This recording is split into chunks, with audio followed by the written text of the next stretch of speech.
Genesis chapter 12. The Lord said to Abraham, Go from your land, your relatives, and your father's house, to the land that I will show you. I will make you into a great nation. I will bless you. I will make your name great, and you will be a blessing. I will bless those who bless you. I will curse anyone who treats you with contempt, and all the peoples on earth will be blessed through you. So Abraham went as the Lord had told him, and Lot went with him. Abraham was 75 years old when he left Haran. He took his wife Sarai, his nephew Lot, all the possessions they had accumulated, and the people they had acquired in Haran. And they set out for the land of Canaan. When they came to the land of Canaan, Abraham passed through the land to the side of Shechem at the oak of Moreh. At that time, the Canaanites were in the land. The Lord appeared to Abraham and said, To your offspring I will give this land. So he built an altar there to the Lord, who had appeared to him. From there he moved onto the hill country east of Bethel and pitched his tent in Bethel on the west and Ai on the east. He built an altar to the Lord there, and he called on the name of the Lord. Then Abraham journeyed by stage to the Negev. There was a famine in the land, so Abraham went down to Egypt to stay there for a while because of the famine, and in the land was severe because the famine in the land was severe. When he was about to enter Egypt, he said to his wife Sarai, Look, I know what a beautiful woman you are. When the Egyptians see you, they will say, This is his wife. They will kill me, but let you live. Please say you're my sister, so it will go well for me because of you, and my life will be spared on your account. When Abraham entered Egypt, the Egyptians saw that the woman was very beautiful. Pharaoh's officials saw her and praised her to Pharaoh. So the woman was taken to Pharaoh's household. He treated Abraham well because of her. And Abraham acquired flocks and herds, male and female donkeys, male and female slaves, and camels. But the Lord struck Pharaoh and his household with severe plagues because of Abraham's wife Sarai. So Pharaoh sent for Abraham and said, What have you done to me? Why didn't you tell me she was your wife? Why did you say she's my sister, so that I took her as my wife? Now here is your wife. Take her and go. Then Pharaoh gave his men orders about him, and they sent him away with his wife and all he had. Genesis chapter 13. Abraham went up from Egypt to the Negev, he, his wife, and all he had, and Lot with him. Abraham was very rich in livestock, silver and gold. He went by stages from the Negev to Bethel, to the place between Bethel and Ai, where his tent had formerly been, to the site where he had built the altar. And Abraham called on the name of the Lord there. Now Lot, who was traveling with Abraham, also had flocks, herds, and tents. But the land was unable to support them as long as they stayed together, for they had so many possessions that they could not stay together.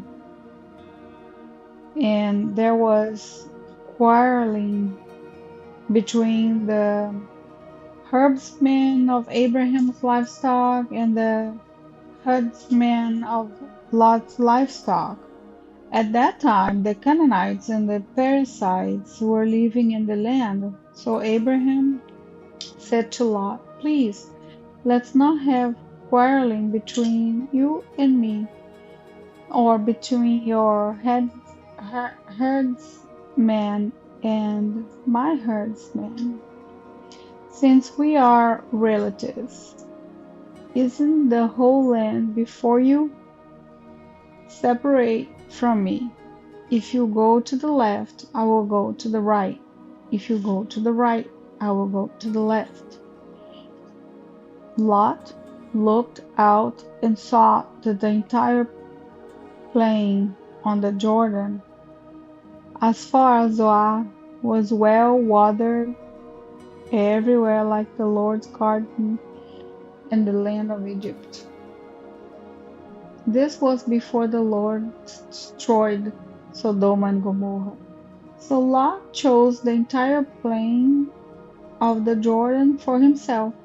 Then Lot journeyed eastward, and they separated from each other.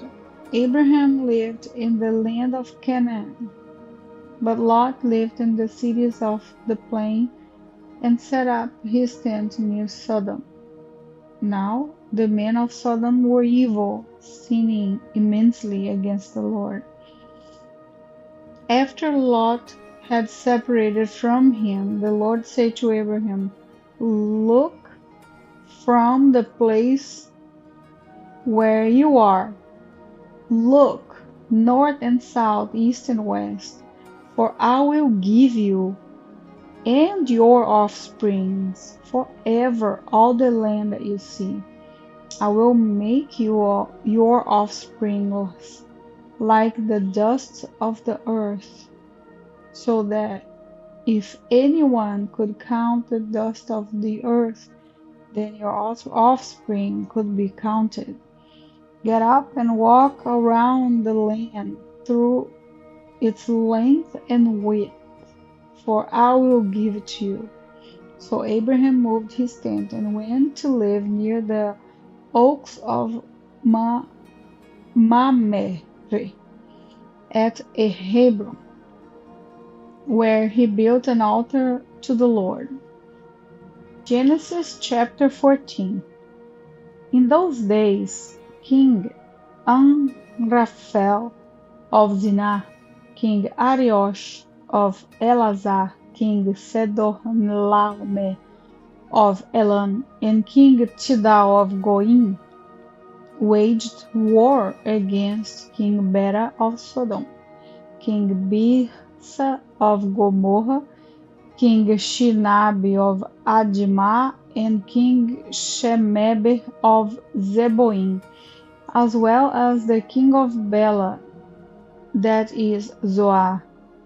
All of these came as allies to the Zijin Valley, that is, the Deaf Sea. They were subject to Chedorlaomer for 12 years, but in the 13th year they rebelled.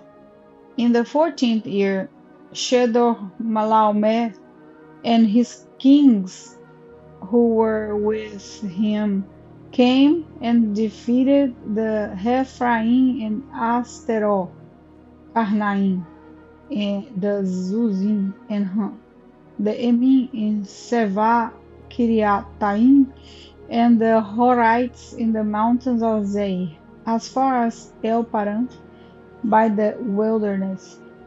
Then they came back to invade in Mizpah, that is Kadesh, and they defeated the whole territory of the Amalekites, as well as the Amorites who lived in Savazum Tamar.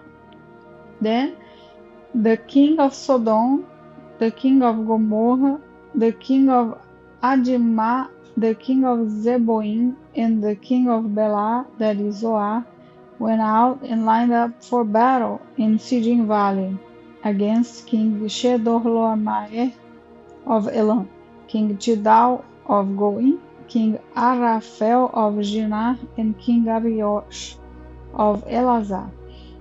4 kings against 5. Now,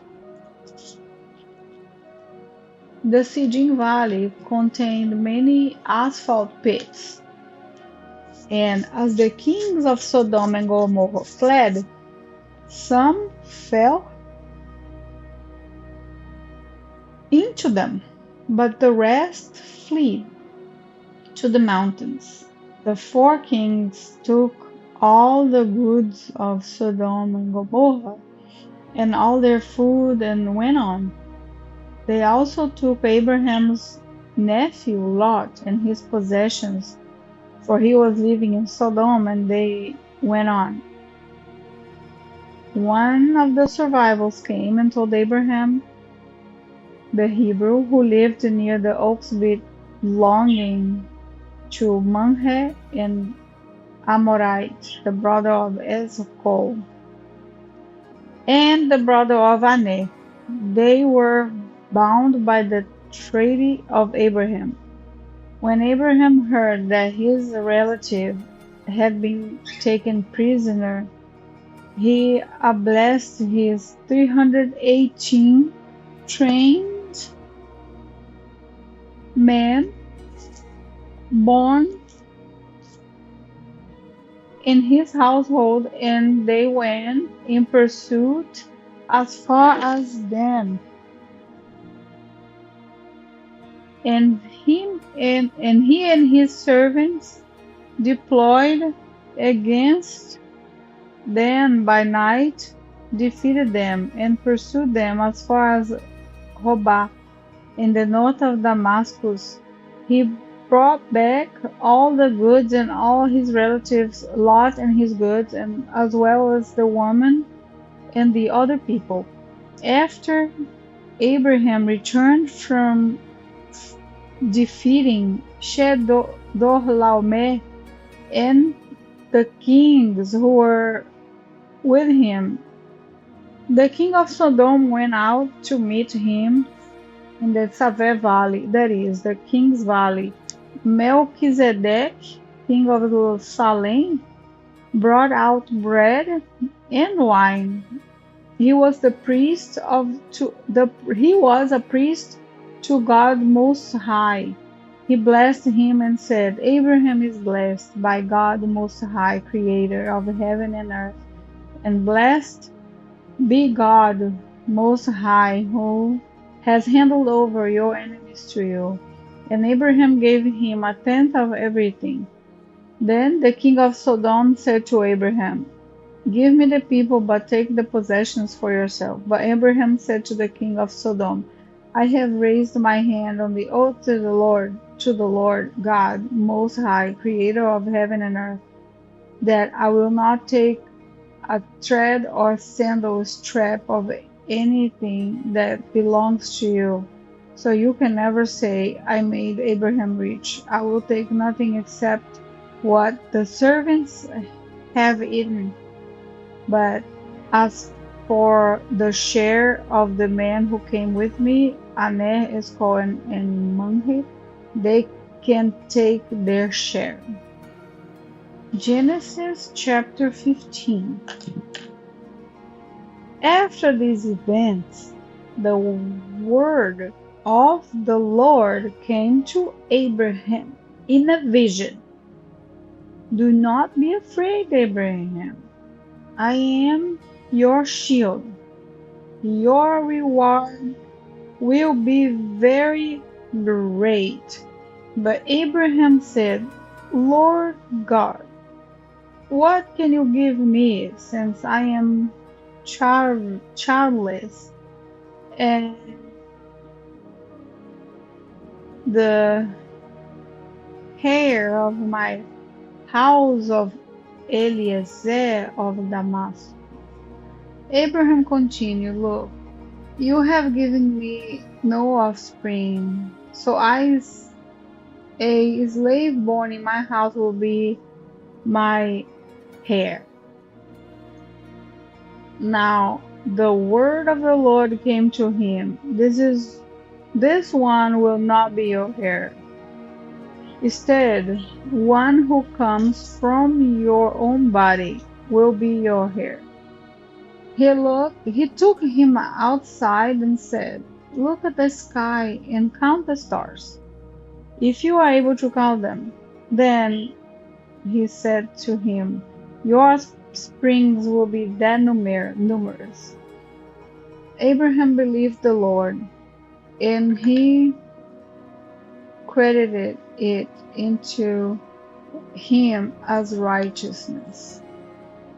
He also said to him, I am the Lord who brought you from Ur of the Chaldeans to give you this land to possess. But you said, Lord God, how can I know that I will possess it?